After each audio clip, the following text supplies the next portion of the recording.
Welcome, and thank you for joining me on the Path of the Seeker. When I left the channel 4 years ago, I was working on this series of videos. Since it's been a while, I decided that it's time to reintroduce the 4 directions, and especially given that we are going to be working with them every moon cycle when it comes to the system of 12.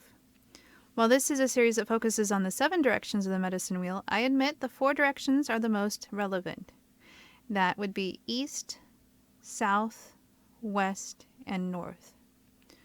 What I've learned working with them is that they are nothing less than how manifestation and how souls incarnate into this world. Some tribes work with the medicine wheel clockwise, and some work with it counterclockwise. The reason is simple. If you want to manifest something or continue to incarnate in this world, you should work with it in a clockwise motion. If you want to end something or stop the incarnation process, the wheel needs to be worked with in the opposite direction. We will be working with it in the clockwise fashion, as I stated. When I do my personal new and full moon ceremonies, I call in the guardians of the 4 directions, addressing them in a clockwise fashion, and then release them in a counterclockwise fashion. I always start off with the one creator first. I feel the guardians of the 4 directions are witnesses and forces that are active in this world, but most importantly in our psyche. In many ways, as we cover these different directions, it is the process of manifestation. I thought of creating a new video for the eastern direction of air, but decided that we will just touch on how I view it for now. The direction of air is the template level of our reality. It is imagination and ideas. When we are working with this direction of the medicine wheel, we have an idea and then start making plans. Some say that inspiration comes directly from the one creator or source itself. And when it happens, it's just because it's time for that idea to come forward into the world. And it could come at different points of the world from different people, but it's just because that idea in particular has its time. The realm of air is a realm of blueprints.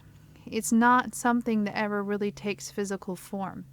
Just think of your imagination, of all the ways that you've imagined different things. In a lot of ways, people live their entire lives within their imagination. They never actually manifest anything. Some people, on the other hand, think about it and have mastered that process of going from an idea to the realization in the physical world. Now, I would be remiss if I didn't add that we will be going in further depth with each direction as we look at the 3 moons associated with each of the directions.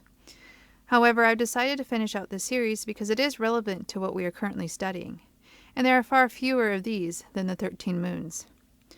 I will be working with 3 books when covering these directions: Dancing the Dream by Jamie Sams, Dancing with the Wheel by Sun Bear, Welbin Wind, and Chrysalis Mulligan, and finally The Path of the Medicine Wheel by Kathy L. Callahan. Thank you for joining me on exploring this avenue on the Path of the Seeker. I look forward to making these videos for you and completing this series. Bye for now.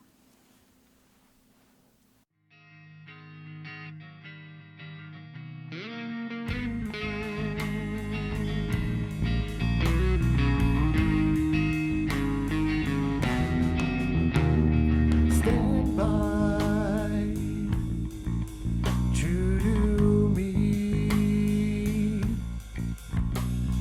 to love.